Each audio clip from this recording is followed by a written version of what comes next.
ইবাদত কাকে বলা হয়?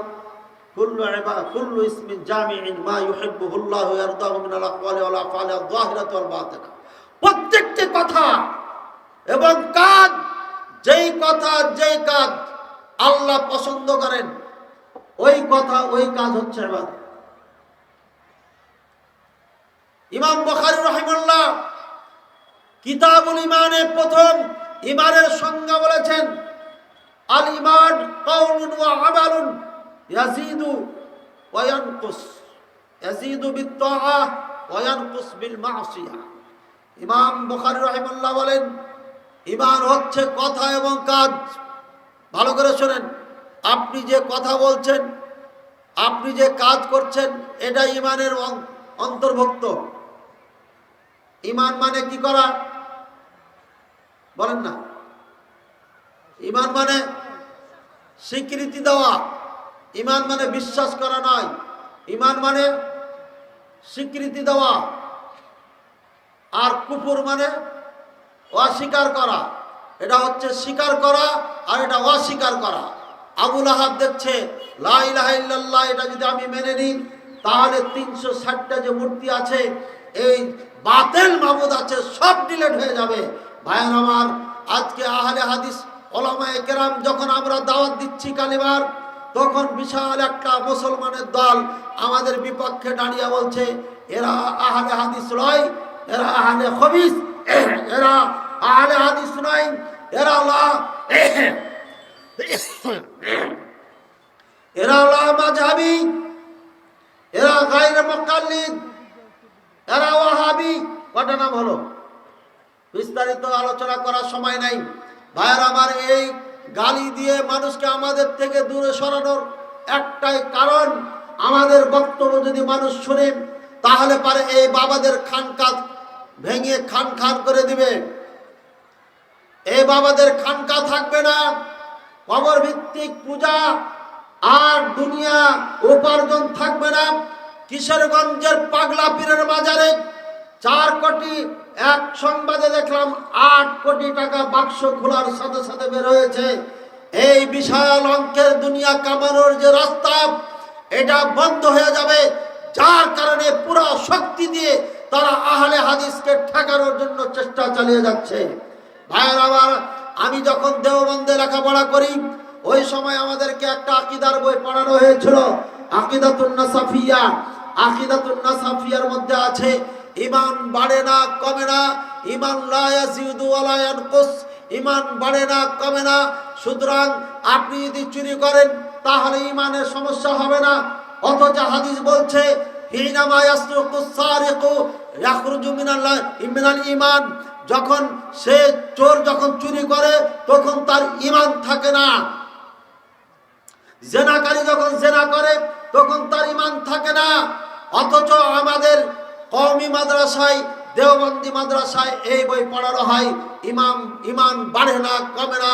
চুরি করলো বাড়বে না কমবে না, জেনা করলো কমবে না, মদ খাইলো কমবে না, ঘুষ খাইলো কমবে না, সুদ খাইলো করবে না কমবে না, বেপর্দা ঘুরে বেড়ালো কমবে না। যত পৃথিবীতে পাপ আছে যাই করুক না কেন, ঈমান কমবে না। বরঞ্চ মান ক্বালা লা ইলাহা ইল্লাল্লাহ দাখালাল জান্নাহ, যে ব্যক্তি লা ইলাহা ইল্লাল্লাহ বলবে সে ব্যক্তি জান্নাতে চলে যাবে। কি বলবেন? আলহামদুলিল্লাহ বলবেন না, নাউযুবিল্লাহ না সুবহানাল্লাহ? কিছু বললেন না। যে আমার ওয়াজ কি বুঝেন না? কথা বুঝেন না? হ্যাঁ, বুঝেন না আপনারা? এই যুবক গেলা তো কমপক্ষে বুঝবে, বুড়ো গেলা যদি না বুঝে, আপনি যাই অন্যায় করেন না কেন আপনার ঈমান কমবো না বাড়বো না। বুঝেন না? এবার চুরি করলো আপনার ঈমান যা আছে তাই থাকবে। এই জন্যই এই দেশের হুজুরগুলো 2 ঘন্টার জন্য বিয়া করে মসজিদে কাজ পার করে দেয়, কারণ ওদের ঈমান হচ্ছে বাড়ে না কমে না। ওটা বিয়া হোক আর জেনা হোক, যাই হোক হোক, ঈমান তো কমবে না বাড়বে না। সমস্যা কোথায়? এই জন্য মসজিদে কাজ সেরে ফেলছে। নাউযুবিল্লাহ। বুঝেছেন না? বুঝেন নাই? আকিদাতুন নাসাফিয়া, ওলামায়ে দেওবন্দ, ওলামায়ে আহনাফ যারা আছেন ভালো করে কান খুলে শুনুন। এই বই পড়া যাবে না। এই বই পড়ে যারা ঈমান আনবেন, যারা বিশ্বাস করবেন তারা মুসলিম থাকবেন না, কাফের হয়ে যাবে। কাফর এটা বিধ্বংসী কিতাব, মানুষের ইমান বিধ্বংসী কিতাব।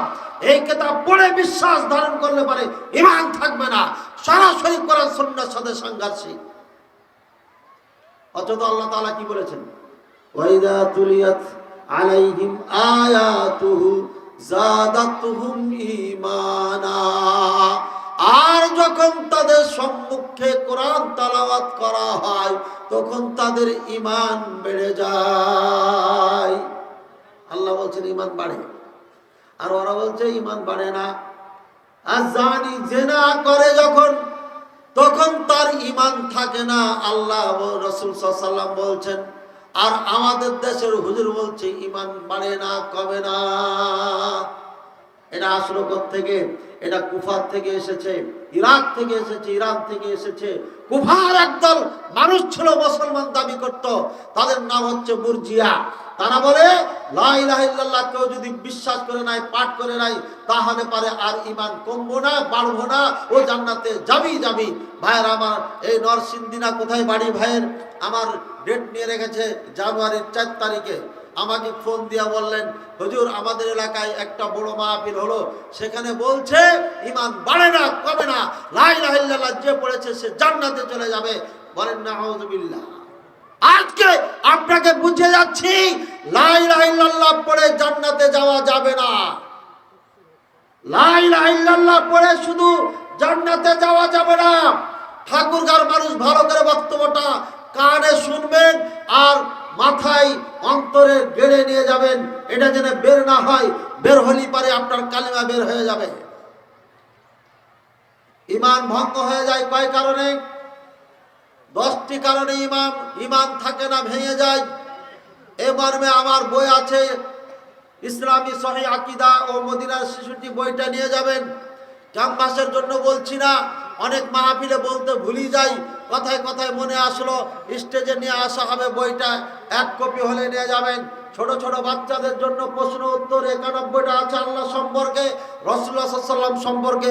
আমার মনে হচ্ছে না হয় 72 না হলে 74টা প্রশ্ন উত্তর আছে। আল্লাহর 99টি নাম আছে, রাসূলুল্লাহ সাল্লাল্লাহু আলাইহি ওয়াসাল্লাম সম্পর্কে আপনার অগণিত প্রশ্ন উত্তর আছে। আসমায়ে আরকান ইসলাম আছে, আরকানে ঈমান আছে, এবং একজন খাঁটি মুসলিম হওয়ার জন্য যা যা দরকার সেখানে আছে। এখানে আমার মাদ্রাসার ছাত্ররা এই কিতাবটাকে মুখস্থ করে। আমাদের ছোট্ট ছোট্ট বাচ্চারা 99টি নাম আল্লাহর একদম ঠোঁটস্থ সূরা ফাতিহার মতো বলে দেয়। ভাইয়ের আমার, আমাদের 14 ডিসেম্বরে মাহফিল হয়েছে, মুখলিস বিন আরশাদ মাদানী। এইভাবে ফেসবুকে ইউটিউবে ঢুকলে তার নমুনা পেয়ে যাবেন। ভাইয়ের আমার, প্রত্যেকটি মাদ্রাসায় এই আকীদার বই সিলেবাস হওয়া দরকার। আল্লাহ তাআলা বুঝার তৌফিক দান করুন।